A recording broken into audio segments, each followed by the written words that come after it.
With a major selection of the looks your kiddos love starting at just $4 in the Walmart app, a new school year means a stylish new them. Who knew? Find skater skirts and Crocs that say, I'm casual but cool. Sparkly sneakers that say, it's my classroom, you're just learning in it. And preppy polos that say, I'm the teacher's pet, even if they're mommy's menace at home. Find their favorite styles starting at just $4 in the app. The Walmart you thought you knew is now new. This episode is brought to you by San Pellegrino Ciao, a new kind of flavored sparkling water. The kind made with real fruit juice, a pinch of Sicilian salt, and the sparkle of the Italian sun. With no added sugar and just 10 or less calories per can, enjoy. With love, from Italy. By San Pellegrino Ciao now. Ryan Reynolds here from Mint Mobile. With the price of just about everything going up, we thought we'd bring our prices down. So to help us, we brought in a reverse auctioneer, which is apparently a thing. Mint Mobile Unlimited Premium Wireless. How to get 30, 30, bit to get 30, bit to get 20, 20, 20, bit to get 20, 20, bit to get 15, 15, 15, 15, just $15 a month? Sold! Give it a try at mintmobile.com/switch. Upfront payment of $45 for 3-month plan, equivalent to $15 per month required. New customer offer for first 3 months only. Speed slow after 35 gigabytes if network's busy. Taxes and fees extra. See mintmobile.com. Encore une fois. This is the inside story of Paris 2024. 1 year on, one more time.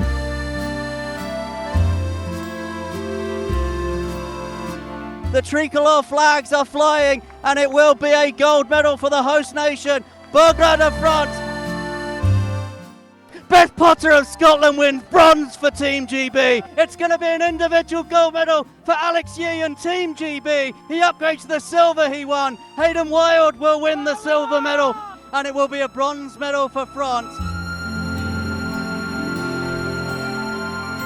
This is Encore, Fois, the Inside Paris 2024 story from Anything But Footy. Where we were, what we did, who we saw, who we spoke to, some of the stories, some of the winners. And we're on to day 5. It is Wednesday, July 31st, the day after my birthday, which will become apparent as to why that was important shortly. But it was a very busy day because I think we had to wake up at the crack of dawn to find out that the Triathl-ON was on, not off. And you were there, of course.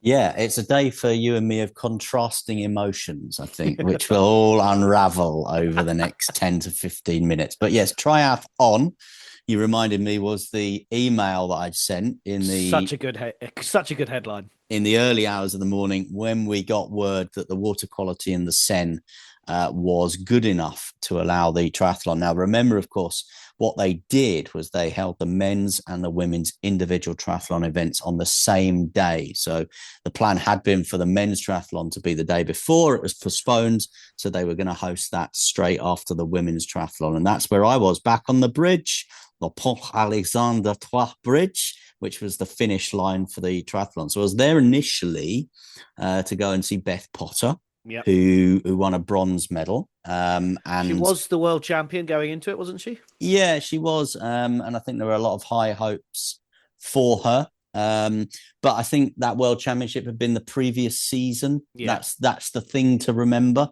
So although she was the reigning world champion, the world championship in triathlon was going to be coming later on in the year. So I think once you looked at the results of the races, the series in the build up to the Olympics, we probably didn't have as higher hopes for her for certainly a gold medal as we perhaps would have had if the Olympics had been 12 months before. And another French winner, of course, in the women's race. Yeah, and of course, and we've said this before, as soon as there was, home hopes and home triumphs and home medals, the atmosphere around the place just ramped up. So, yeah, a French winner, but as we heard on the commentary there, for Beth Potter and Alex Yee, and we'll talk more about Alex Yee in a moment, a great day. It was a bronze for Scotland and a bronze for Team GB. And then that interview zone on the bridge, which was just like the biggest bun fight. And it was pandemonium, wasn't it? Yeah, it was. And it was, I think it'd been raining earlier on in the morning, but then it had got red hot and there was... no sort of cover. And obviously with the triathlon, you've got quite a lot of athletes from quite a lot of different nations. And actually, I think because Beth had won the bronze, I was quite fortunate. I could just stand back, let the melee happen in front of me with all the other crews and radio and TV and newspaper reporters diving in, trying to get their athlete from their country. And then by the time Beth kind of came through, having, collected the medal, because I had the medal ceremonies quite quickly after it all sort of quietened down a little bit. And again, the work that we had done and the chats we'd had with Beth over the years and going to things like kitting out and the team announcements meant that, when she saw me, it was a recognizable face. I still think she was just a little bit amazed by the whole thing, to be honest. She was a triathlete of few words that day. I think it was all just a little bit overwhelming. I think also she has this kind of love-hate relationship with the Olympics, doesn't she? Because she went to Rio and it was awful, and it effectively changed her whole career, because she then switched from athletics to triathlon, and I think and we'll talk about the mixed relay results later on in the episodes, but it probably still wasn't quite the Olympics that she was hoping and dreaming of. As I said, being a world champion, going into it, and then of course Beau Grand winning it for France and her getting the bronze. But it's still an Olympic medal, and that's let's not say this is awful, because it wasn't awful. It was a great start to the day. And then Alex Yee, as you say, just before you talk about Yee, do you think it impacted on it that the men and women were together, because it should have been separate days? And maybe because if Beth had been on her own and won that bronze medal, we'd have been celebrating that. But then, of course, Alex Yee came along and won a gold medal, and then you thought, oh well, that's slightly different. Yeah, I think I know what you're saying. I remember later on in the day, actually, we got a little invite back to the hotel where the triathletes were staying, and it was very much like it's Beth and Alex as far as kind of Team GB British Triathlon were concerned. It was very much it. You come and see them both. Yeah, you're right. I think that's always the issue with the Olympics. A brilliant bronze medal at 10 o'clock is, there was also a bronze medal 2 hours later, because something, has perhaps eclipsed it in terms of the news agenda. It was a lovely morning. And I said in the very first episode that I felt as prepared and confident about the Olympics as I'd ever been going into Paris. It was a lovely morning because, as you know, triathlon is one of the sports that I love. And I've been to a lot of triathlon events, covered a lot of triathlon, commentated on triathlon before, got to know a lot of the people in the world of triathlon over the years as well. So we had Beth obviously winning her medal. And then I remember bumping into Alistair Brownlee, who was there in his IOC role. And we recorded a little chat for the radio, reflecting on what Beth had done and then looking ahead to what Alex Yee was going to do. And then I remember during Alex Yee's race, because obviously the triathlon is around the city, we're on the bridge, I bumped into Georgia Taylor-Brown, who I think had finished 6th in the women's individual. And she had mixed feelings about that. It wasn't what she'd come to do. I think she, having won the silver in Tokyo with a mechanical issue, I think she thought that, she could have got back on the podium. And I bumped into her, and I was doing the commentary at the time for Alex Yee. And I remember seeing her and that little wave nod, and she sort of came over and just sat next to me. And I just sort of brought her into the commentary, which was, quite nice to have someone that had been competing 2 hours previously. And she reflected on her result as in the kind of way that I've just said there, a little bit bittersweet, but then to get her sort of perspective on what Alex Yee was doing. And amazingly, the TV pictures kind of missed, and we are reliant on the bridge on the TV pictures because we can't see everything, but the TV pictures actually missed the key moment because Alex Yee in the run had really kind of just dropped off the pace a little bit. I think it was at times you wondered whether he would hold on for the silver, but then he found this burst of energy, overtook Hayden Wilde of New Zealand. Hayden Wilde could not react. And then as Alex Yee turned that final corner into the blue carpet, where he suddenly burst into our view, it's like he's going to win the gold medal here. And the young man from Lewisham is going to take the gold medal here. It's going to be an individual gold medal for Alex Yee and Team GB. He upgrades to the silver he won. Hayden Wilde will win the silver medal, and it will be a bronze medal for France. But for Alex Yee, an individual gold medalist to add to the team gold medal that he won 3 years ago. It's been a magnificent morning at the triathlon. under the shadow of the Eiffel Tower. A brilliant bronze for Beth Potter earlier, and now a golden moment in the French capital for Alex Yee. It's gold for Team GB. Alex Yee, we expected him to win the gold medal, but actually, as you say, in that run, there was a chance where it actually didn't look like he was going to. Yeah, I think he was one of those. Yeah, we definitely had him down on the list for medalists, as we were finding out during the games. Gold medals were a currency that was that little bit harder to get a hold of. But I certainly think we thought Alex Yee was going to be on the podium, and there was a point in that run where you wondered whether he might drop off here, and I think mentally, I think if you go there as he probably did, thinking, I'm a real good chance. I feel really good that I'm going to win the gold medal. And then you realize that gold medal's slipped away from you. Mentally, then you've got to try and stay strong for a silver. But I can also appreciate the athlete mentality where I'm not going to win the gold. And that affects you, that actually your performance declines to such a point then when you slip into bronze or even out of the medals. And no, it was the gold, and he backed it up, of course, by winning the World Championship later on in the year as well. Just a lovely guy. Terrible timekeeping, Alex Yee. Everyone always says that he's terrible at timekeeping, but very good at triathlon, and just a lovely guy. And it was great, as I said, to get across to the hotel where they were staying at just a bit later on in the day. They were doing a live interview, I think, with Steph Reed, who was in the studio for TalkSport that afternoon, and they'd agreed just to chat live to her. So I just went over basically just to kind of help facilitate that and see them and have a coffee, and then look ahead to the mixed relay, which I think originally I was planned to do later on in the week or the next week, but things changed, and we'll talk about that in a future episode.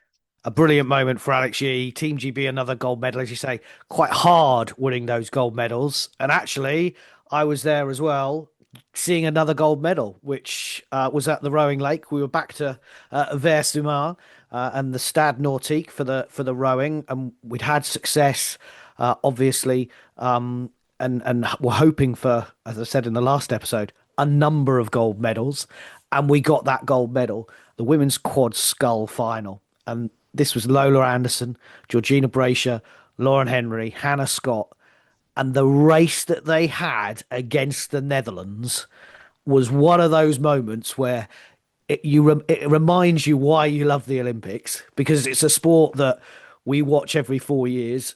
Some of us watch it in between the sport of rowing, but from an Olympic point of view, I remember hearing the commentary on TalkSport and Steve Redgrave kind of yelling in the background in the commentary, because it was so close, and they literally won it on the last stroke of that final, and what a moment for those four women who absolutely performed to the best of their ability when they needed to, and the Netherlands ultimately, as we'll find out, ended the rowing regatta as the top nation. So this was a powerful race, and it was a fantastic way of celebrating their achievement. I went that day, as you know, having been to Andy Murray the night before and not really finishing there till gone midnight, hadn't had anything to eat, obviously got up, had breakfast, and it was just what you needed, because you got that adrenaline rush, and you were there, and it was exactly what was required. And I will always be grateful for the women's quad sculls final, because it just kept me going on that morning. And you did one of the loveliest interviews of the games afterwards. And this, I think, was just a demonstration of how across your brief you were as the main person at the rowing, doing the interviews at the edge of the lake, because it was just a brilliant interview and a fantastic question. I knew when I heard Lauren scream that we'd done something in particularly special, and that was when I think, the tears started to build up. And I know that you wrote in a diary that you wanted to win an Olympic medal, and then you threw it away and your dad kept it.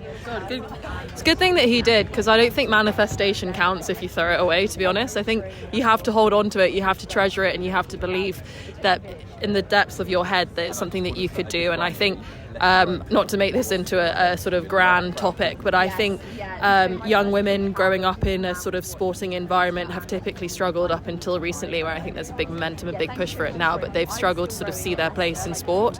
And I myself, from a young age, wanted to do it, but just didn't really see how I could sort of transform into someone like that. And that was part of the reason why I threw it away. I thought, why would I ever be able to achieve something like that? And you just persevere and you just stick to the day-to-day plan and don't think too far in advance, just train day by day. And it's been 13 years, but we're here. Well, I'll finish how I started.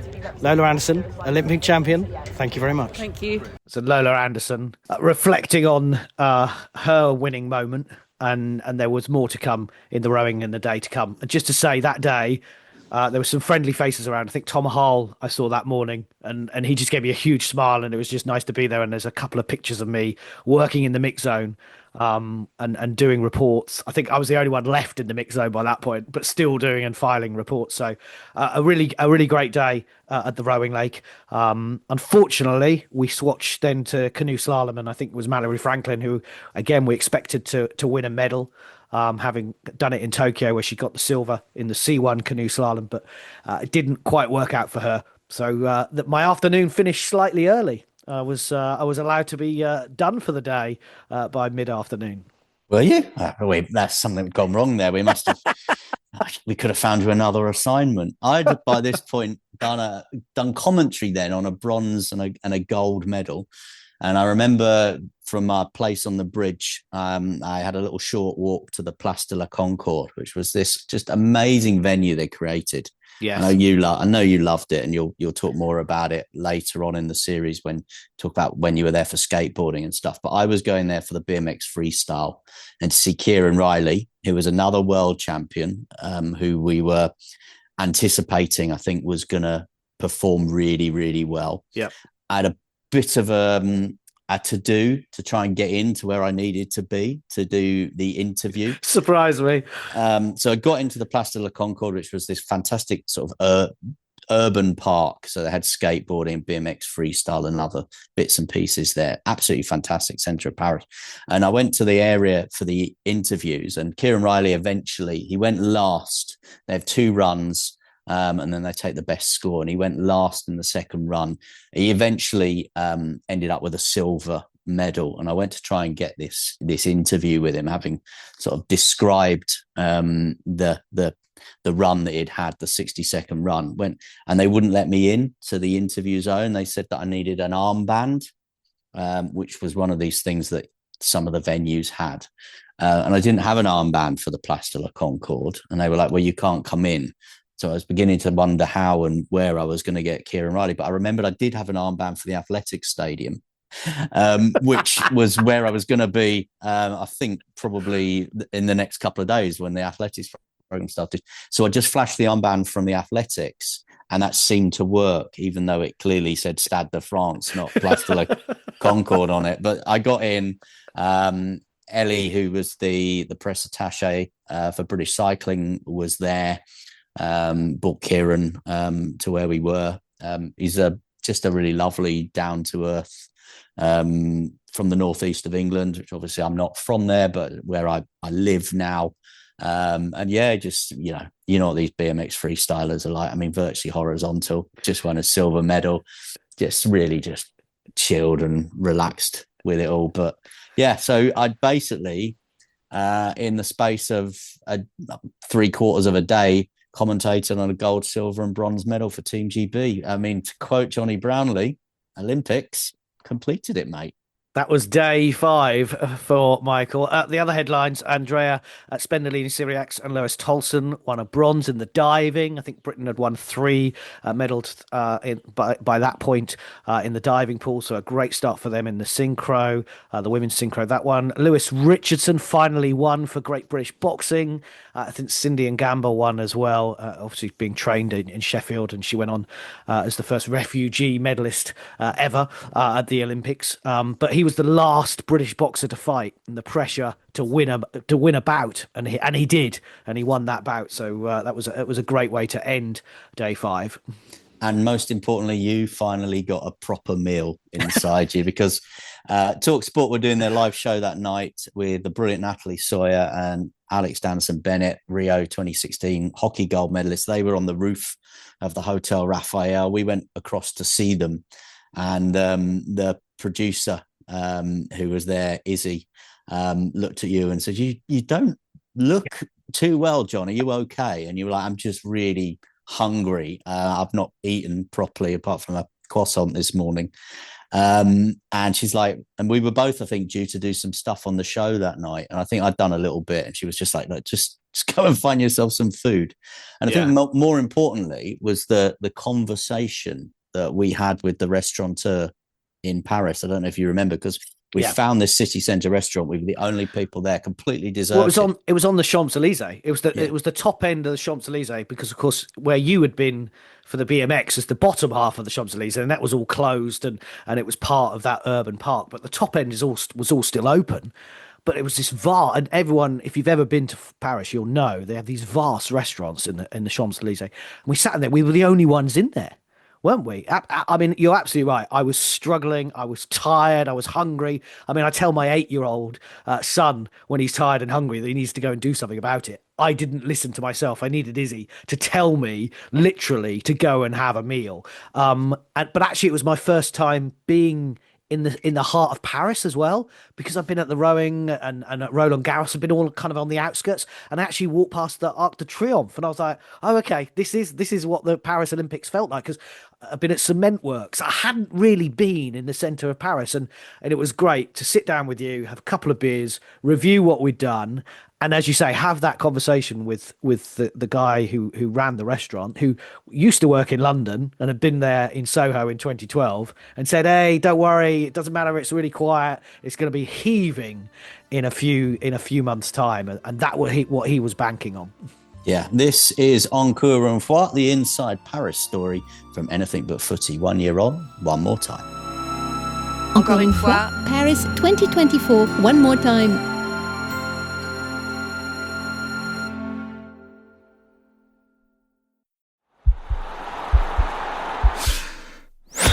This podcast is part of the Sports Social Podcast Network.